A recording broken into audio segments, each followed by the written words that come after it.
Alright, so what we're going to do now that we installed XAMPP, we're going to start to install WordPress. So let's just go over here and we're clicking to get our WordPress. Notice it's over here and I'm just downloading it.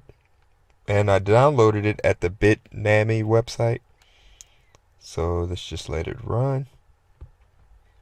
Don't see the download, so I'm clicking here on that link and you can see it downloading in the bottom. And this is the download. Notice it's in my Seagate drive that I selected earlier in order to save space. Select the language, WordPress. Next, I'm going to browse to my Seagate folder.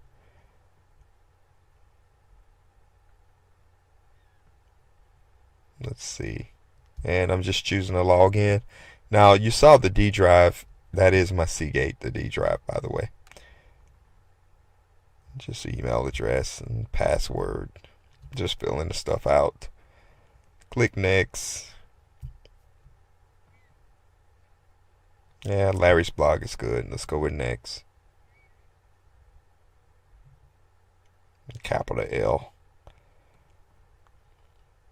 And we just click next. Next.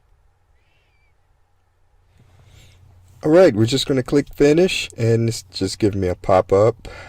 So we're ready to go with WordPress. So what we want to do is make sure we always start XAMPP and we click the first two, make sure they're running. And now we're just going to pull up our browser and type localhost/WordPress. And if all is well, we should see our site, and we do. There we go. There's the WordPress website.